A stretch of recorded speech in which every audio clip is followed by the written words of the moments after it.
O ministro Lélio, que é oriundo dos quadros do MPT, sempre foi um protagonista na expansão, na promoção da expansão da regulação trabalhista, tanto no âmbito do TST como da OIT. E hoje se dedica à democratização do nosso poder judiciário no CNJ. O ministro Lélio, portanto, tem uma trajetória profissional e pessoal que o qualificam como uma pessoa mais indicada para tratar conosco hoje da missão do direito do trabalho no resgate e expansão dos direitos humanos.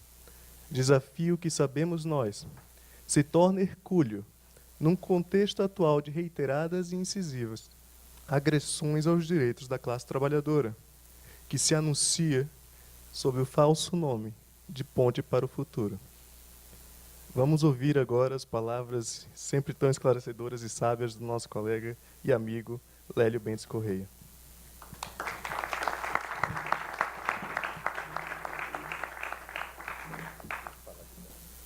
Boa tarde a todas e a todos.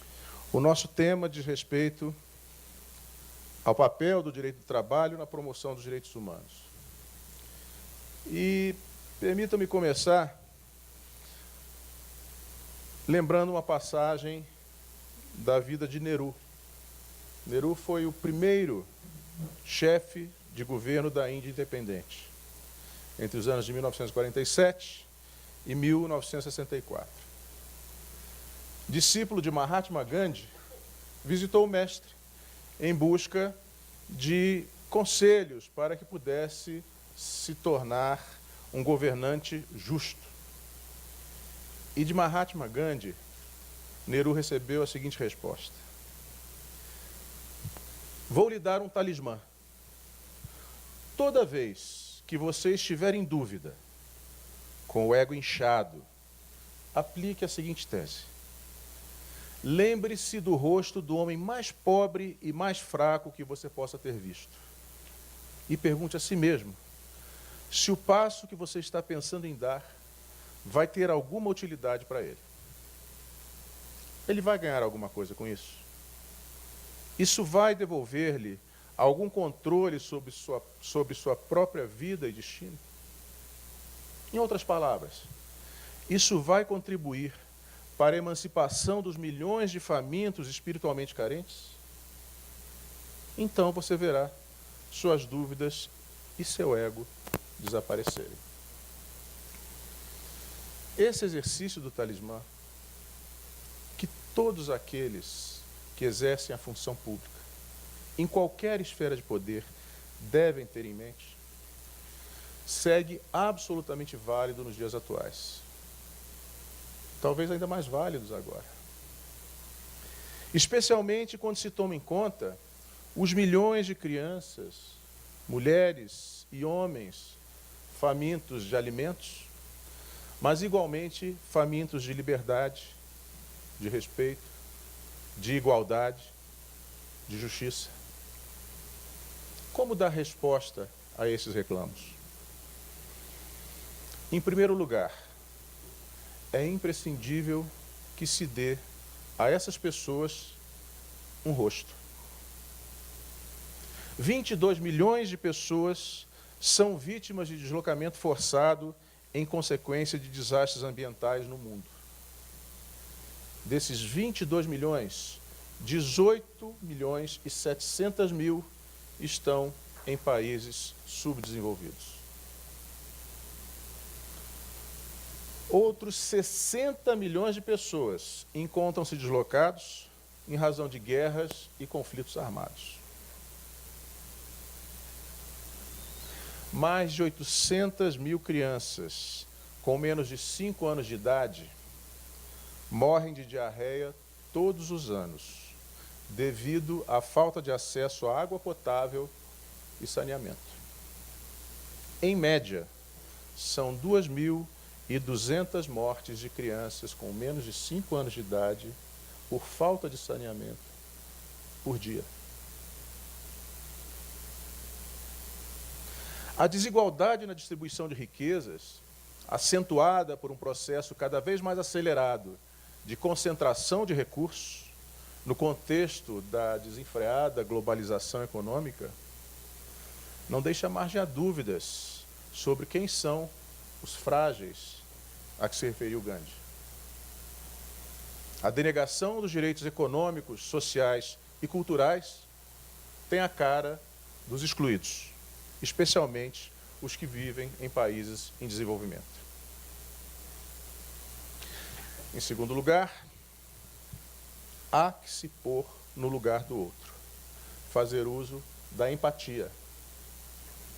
Há que compreender seu sofrimento e aceitar que a riqueza de um não pode ser conquistada ao custo da miséria de tantos outros. Os direitos humanos, hoje foi muitas vezes aqui afirmado, não podem resumir-se a discurso. Exigem prática. E essa prática exige que nos coloquemos no lugar do outro.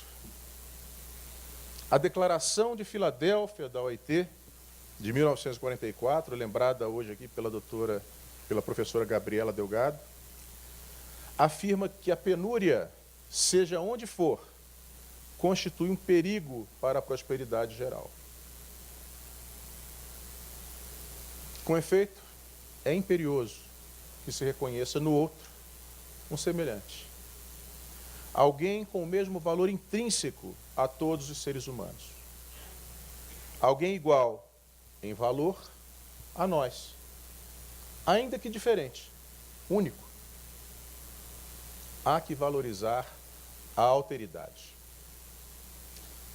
Em terceiro lugar, há que perguntar-se de que maneira se pode servir essas pessoas na sua luta por direitos, por liberdade. Direitos que não estão isolados, distantes, mas que se complementam e fortalecem reciprocamente. Que realizam seu propósito em uma dimensão holística, único caminho para a realização do pleno potencial do ser humano. Nesse contexto, não faz qualquer sentido a teoria da prevalência dos direitos civis e políticos sobre os demais tipos de direitos humanos, especialmente os econômicos, sociais e culturais, que o Dr. Roberto Caldas, na condição de juiz da Corte Interamericana de Direitos Humanos e agora, no exercício da sua presidência, tem se empenhado tanto em promover. Esta herança incômoda da Guerra Fria, essa divisão artificial dos direitos humanos, que resultou na adoção de 2 pactos internacionais na década de 60, já não merece sequer a atenção dos estudiosos, especialmente após o advento da Declaração de Viena, de 1993, que proclamou em seu artigo 5º a unidade, indivisibilidade e interdependência de todos os direitos humanos. Com efeito, se o direito à liberdade é central para a existência digna do ser humano, não menos importante é que a mesma dignidade se faça presente em outras dimensões de sua existência. Saúde, educação, moradia e, obviamente, trabalho. Uma existência digna pressupõe respeito aos direitos intrínsecos ao ser humano em todos os quadrantes da sua vida. Tal noção era já muito clara para Franklin Delano Roosevelt, que em 1941 pronunciou no Congresso americano o célebre discurso que se tornou conhecido como o discurso das 4 liberdades. Segundo o presidente Roosevelt, as pessoas em qualquer lugar do mundo deveriam desfrutar de 4 liberdades fundamentais: a liberdade de expressão, a liberdade de culto, a liberdade de viver sem penúria e a liberdade de viver sem medo. Sobre a liberdade de viver sem penúria, afirmou Roosevelt: a terceira liberdade é a liberdade frente à miséria, que, traduzida em termos mundiais, significa acordos econômicos que assegurem a cada nação uma vida saudável e em paz para todos os seus habitantes, em qualquer lugar do mundo. E concluiu: esta não é a visão de um milênio longínquo, é uma base concreta para uma classe de mundo alcançável em nosso próprio tempo e em nossa geração. Essa classe de mundo é justamente a antítese da chamada nova ordem de tirania que os ditadores procuram criar com o estrépito de uma bomba.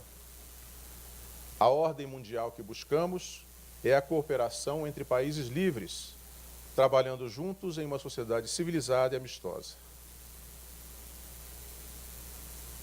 Esse discurso de Roosevelt e a sua visão foi fundamental para a adoção da Declaração de Filadélfia. Declaração que antecedeu em 4 anos a Declaração Universal dos Direitos Humanos e que teve igualmente grande importância nos princípios ali consignados.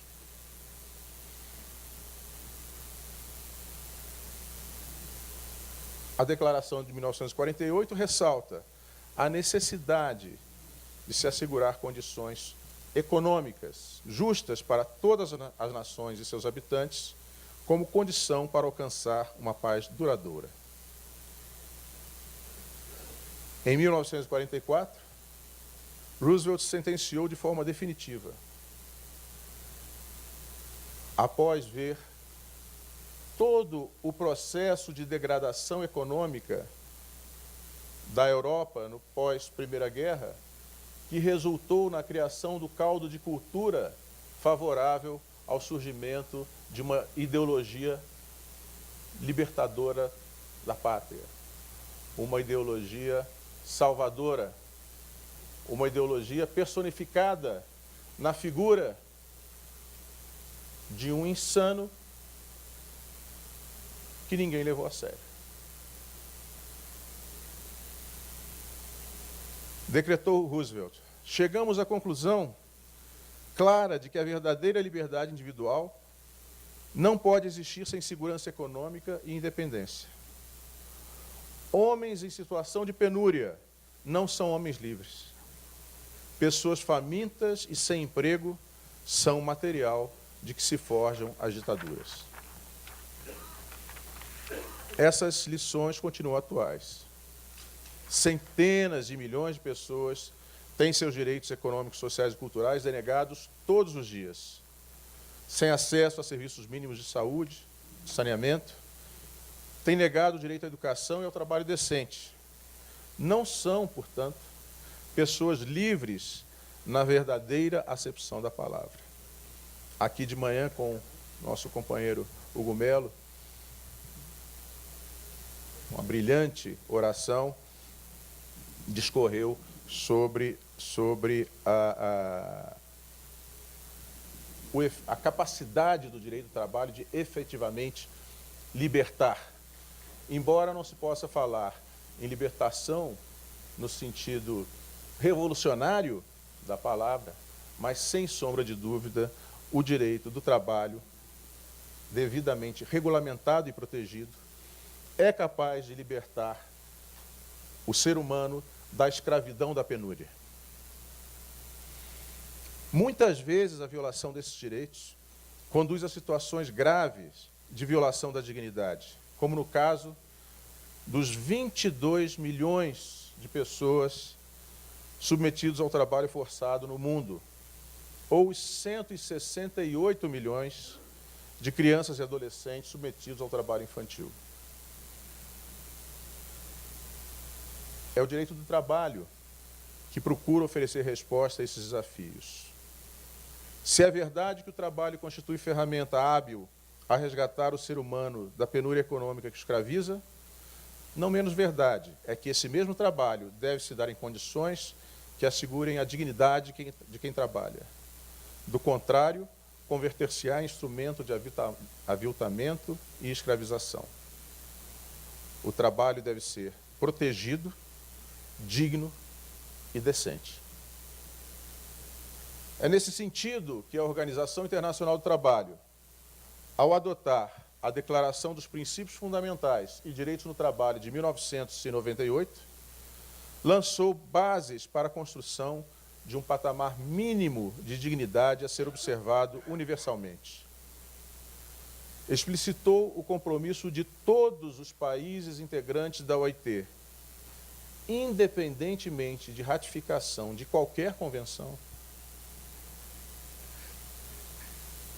com 4 princípios fundamentais: a liberdade de associação e o reconhecimento efetivo do direito de negociação coletiva, a eliminação de todas as formas de trabalho forçado ou obrigatório, a abolição efetiva do trabalho infantil e a eliminação da discriminação em matéria de emprego e ocupação. Obviamente, a proteção ao trabalho não se exaure na afirmação desses 4 princípios, estendendo-se por um arcabouço de 189 convenções, 6 protocolos e 204 recomendações só da Organização Internacional do Trabalho. Há ainda tratados emanados de outras organizações internacionais que versam sobre a matéria. E, obviamente, complementados esses instrumentos pelas legislações nacionais. É certo, porém, que os 4 princípios fundamentais e as 8 convenções que a eles correspondem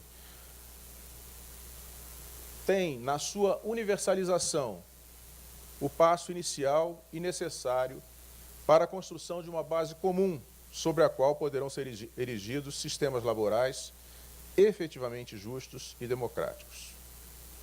O efetivo respeito aos princípios fundamentais, aliados à promoção do emprego produtivo e de qualidade, a extensão da proteção social e o fortalecimento do diálogo social constituem a viga mestra sobre a qual se erige a agenda do trabalho decente. Esse objetivo, todavia, não será alcançado sem esforço, sem a intervenção proativa do Estado na promoção e proteção dos direitos dos mais vulneráveis.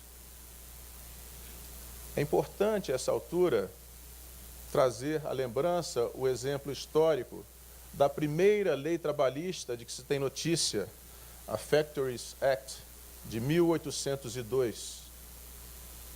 A Factories Act estabeleceu, além de regras mínimas de higiene para os trabalhadores, o limite de jornada em 8 horas para crianças na faixa etária de 9 aos 13 anos de idade.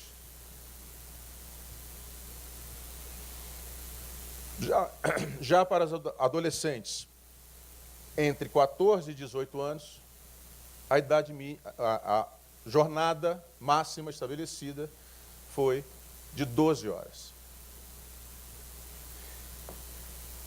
E essa lei, ao ser promulgada, mereceu severas críticas do setor empresarial.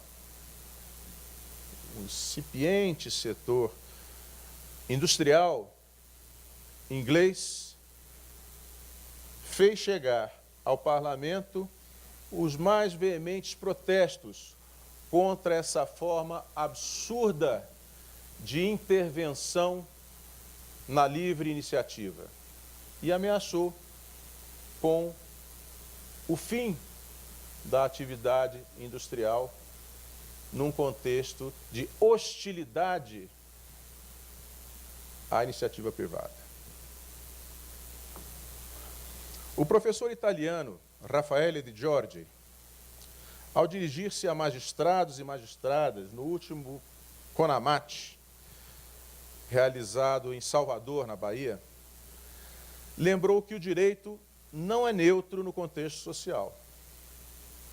A opção por menos regulamentação, pela limitação da intervenção estatal, não corresponde a uma mera contenção com o objetivo de assegurar maior liberdade aos atores sociais. Ao revés, corresponde a uma opção por um novo modelo jurídico, com uma nova correlação de forças. Sem atuação estatal para frear o pêndulo da desigualdade a que se referiu na mesma ocasião o professor Sandulli, a opressão do mais forte se faz sentir com maior intensidade, liberada das regras protetivas consagradas como meio de mitigar a desigualdade entre capital e trabalho. O pêndulo oscila mais forte e, ao fazê-lo, agrava a situação de quem não tem poderes para se opor ao seu movimento.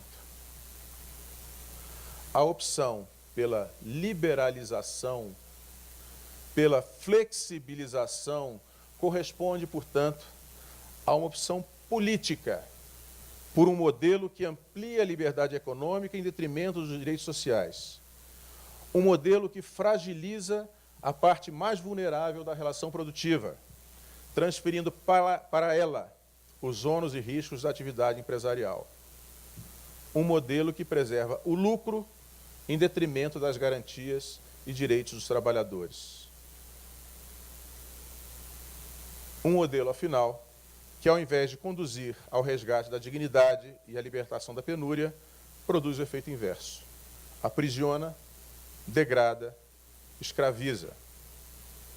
Nesse sentido, não há anunciar candidamente a opção pela flexibilidade como uma forma de despolitização da atuação do Poder Judiciário. Essa opção é política.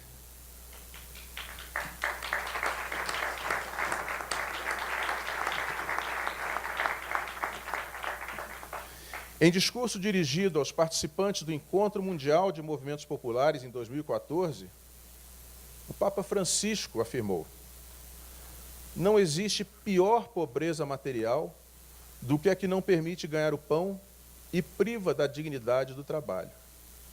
O desemprego juvenil, a informalidade e a falta de direitos trabalhistas não são inevitáveis, são resultado de uma prévia opção social, de um sistema econômico que coloca os lucros acima do homem.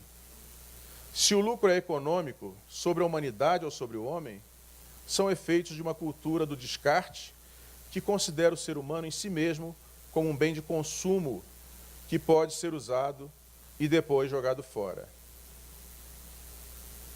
No Brasil, o Grupo Móvel especializado em operações contra o trabalho análogo à escravidão realizou, desde 1995, mais de 1.600 operações, resgatando mais de 55 mil trabalhadores e trabalhadoras.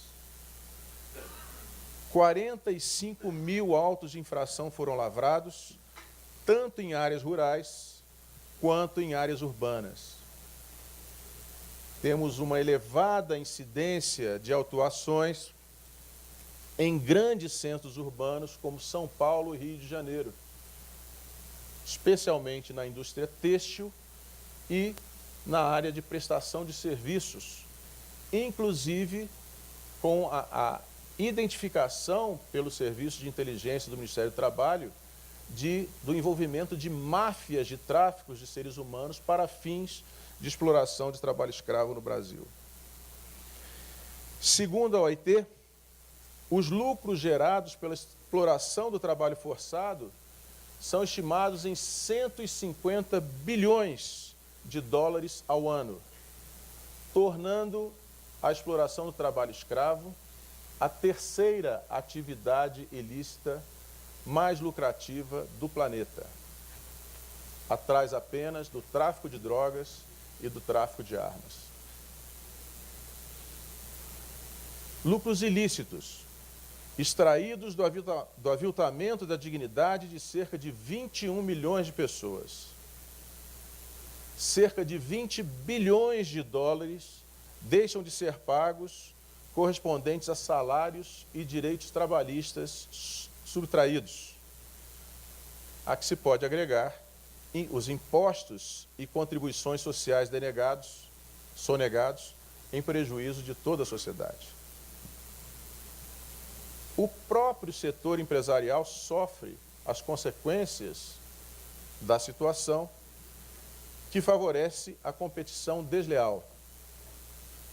Estudo conduzido pelos procuradores do trabalho Rafael Araújo Gomes e Luiz Carlos Fabre, indica que no setor têxtil brasileiro, a vantagem competitiva ilícita auferida pelos exploradores de trabalho em condições análogas à de escravo é da ordem de R$ 2.300 ao mês por trabalhador. Some-se a isso o prejuízo para setores produtivos inteiros que passam a sofrer com a perda de confiança dos consumidores no mercado interno e internacional e muitas vezes com estigmatizações generalizadas que alcançam indistintamente infratores e não infratores. No nosso país, cerca de 3.200.000 crianças e adolescentes se veem forçados a trocar a escola pelo trabalho, muitas vezes em condições de risco para a sua saúde e integridade física. A despeito do êxito na universalização da matrícula de crianças no ensino fundamental, a taxa de evasão no ensino médio segue altíssima. Sem acesso a uma formação educacional adequada, um largo contingente de crianças e adolescentes vem ceifadas as possibilidades de acesso a melhores empregos e uma vida produtiva na idade adulta. Ademais, um número considerável delas torna-se incapacitado para o trabalho em razão de acidentes do trabalho ocorridos antes de chegarem à fase adulta. Num tal contexto, avulta a necessidade de normas eficazes, de mecanismos concretos e eficientes para a sua aplicação. O direito do trabalho, com sua função libertadora no sentido a que me referi, dá norte à atuação dos atores do sistema de justiça verdadeiramente comprometidos com a promoção dos direitos humanos, muito bem exemplificados aqui pelo nosso juiz Hugo Melo, notadamente o direito à liberdade, à igualdade e à dignidade do ser humano. Tal atuação, mais que indignação, reclama ação concreta e proativa. Não basta a aplicação burocrática da lei. Não servem as desculpas do excesso de trabalho, da falta de meios ou da escassez de tempo para justificar a inação ante o desafio que se apresenta. No tocante à necessidade de uma atuação firme, corajosa, necessária à concretização desses preceitos, vale a pena trazer, até porque estamos sob a presidência do Dr. Pedro Maim, o exemplo de Luiz Gama, filho de Luísa Maim. Pedro me explicava que seu nome é uma homenagem a Luiz Gama. Nascido em Salvador, em 1830, filho de pai branco com mãe negra livre, Luiz Gama nasceu também livre. Separado da mãe, que foi expulsa do Brasil devido a seu envolvimento na Sabinada, Luiz Gama, aos 10 anos de idade, foi vendido pelo pai como escravo e seu senhor o levou para São Paulo. No cativeiro, aprendeu a ler e a escrever com um pensionista que frequentava a casa do seu senhor. Aos 18 anos, Luiz Gama conseguiu comprovar a sua condição de homem livre e alistou-se na Guarda Municipal, onde permaneceu até 1854. Em 1858, manteve contato com um professor de direito, de quem se tornou amigo, e frequentou as aulas na Faculdade de Direito do Largo de São Francisco. Todas as aulas, de todas as disciplinas. O diploma, no entanto, lhe foi negado, por ser negro e por ter sido escravo. Passou a exercer a profissão como provisionado, um rábula. Sobre Luiz Gama, escreveu Raul Pompeia, o autor do Ateneu. Não sei que grandeza admirava naquele advogado a receber constantemente em casa um mundo de gente faminta de liberdade. Uns escravos humildes, esfarrapados, implorando libertação, como quem pede esmola. Outros mostrando as mãos inflamadas e sangrentas das pancadas que lhes dera um bárbaro senhor. Outros inúmeros. E Luiz Gama os recebia a todos com a sua aspereza afável e atraente. A todos satisfazia, praticando as mais angélicas ações, por entre uma saraivada de grossas pilhérias de velho sargento. Toda essa clientela miserável saía satisfeita, levando este uma consolação, aquele uma promessa, outro a liberdade, alguns um conselho fortificante. E Luiz Gama fazia tudo. Libertava, consolava, dava conselhos, demandava, sacrificava-se, lutava, exauria-se no próprio ardor, como uma candeia iluminando à custa da própria vida as trevas do desespero daquele povo de infelizes, sem oferir uma sobra de lucro. E por essa filosofia, empenhava-se de corpo e alma, fazia-se matar pelo bem. Luiz Gama, o Rábula, no Brasil do século XIX, em condições absolutamente adversas, ganhou a liberdade em juízo para 500 escravos no Brasil. Que seu exemplo, portanto, viva entre nós, dignificado no trabalho de Roberto e Mauro e sua competente equipe, e iluminado pelo exemplo de Dr. Alino. E nos alimente o entusiasmo, a determinação e a coragem de promover, em tempos bicudos, o direito do trabalho, a liberdade e os direitos humanos. Muito obrigado.